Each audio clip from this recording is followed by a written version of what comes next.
Queen Silver, pioneer of Freethought. This young woman in the turn of the century was the inspiration for Cecil B. DeMille for his movie The Godless Girl.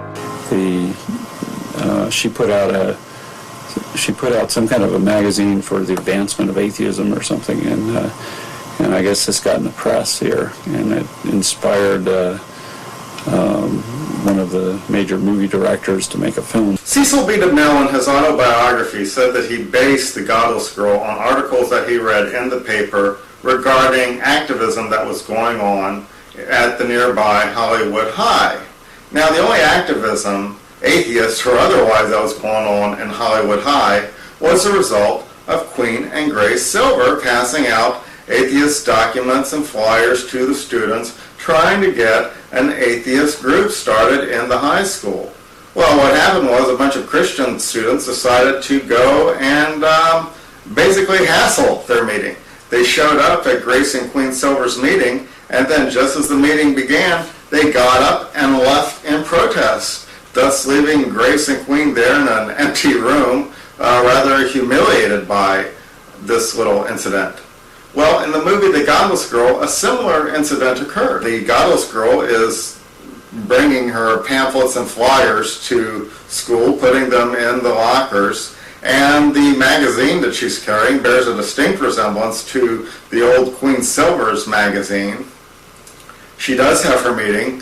Christians do come to this meeting en masse to protest. However, unlike leaving peacefully as occurred originally in the real atheist meeting, violence erupts in the Cecil B. DeMille meeting, a stairway collapses, and a young girl is killed. The Godless Girl and the other rioters are eventually sentenced to a juvenile detention hall.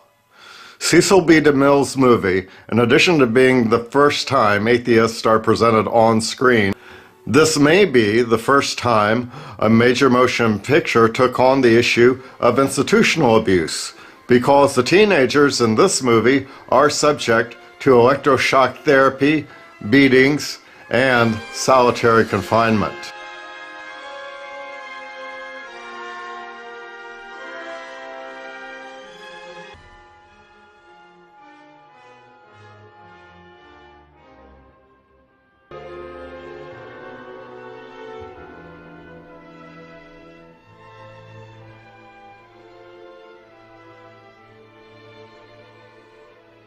Cinematically treated, the heroine of the film ends up being converted to Christianity, which was, of course, not the case with Queen, who was not only a lifelong atheist, but a pioneering feminist, daughter of a pioneering feminist in turn. My mother was very definitely an atheist, and because of unfortunate background in her childhood and early girlhood of having her father attempt to beat religion into her on a daily basis, she made up her mind that I would not be forced into anything of that sort. So she tried to lay the groundwork for me and keep me free of that. Well, my mother was a traveling speaker and lecturer in progressive politics. These days you hear a lot about parents being arrested for letting their kids roam the street. What about a parent who took their child to an IWW meeting? That would be Grace Silver when she took young Queen Silver to a union meeting. She said in San Pedro there was an IWW meeting. These people were going in there and busting up union meetings, and they went in and they actually killed a kid. And Queen Silver was, she was there. And so she was saying, you just can't believe, the way these people were. It's just, and the police didn't intercede, they were, they didn't helping them out, so. She never hesitated to tell freethinkers such as myself today that we are very fortunate in that we don't have to deal with some of the perversions and atrocities that were dealt to freethinkers during her day, back in the 1920s and 30s. But it is at the present time, in most instances, physically safe to be an atheist. Whereas at the time when I was growing up, this was not the case.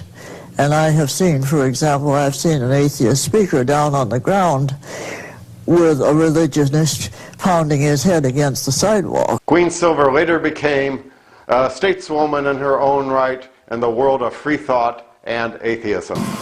when she was out here, when Madeleine O'Hare was out here, Queen suggested we have the winter solstice banquet at the Roosevelt Hotel in Hollywood, because she really knew Hollywood, and it's a great banquet, big, really nice banquet. And so Queen Silver, of course, was a prime mover in this thing, and we had her in there speaking and helping organize, and so they talked to each other. They were cordial to each other when I saw them. After a certain point, I realized that she was definitely a wise head that we could turn to for her advice, her nod of approval, or her reservations to find out what they were. Her input was important to us because she had very, very good perspective on atheism, church-state separation, all the related matters. I became quite an admirer of her, especially when I became very active and on the board and everything. I was always kind of interested, what's Queen think about this? I have never been arrested. I can't tell you why.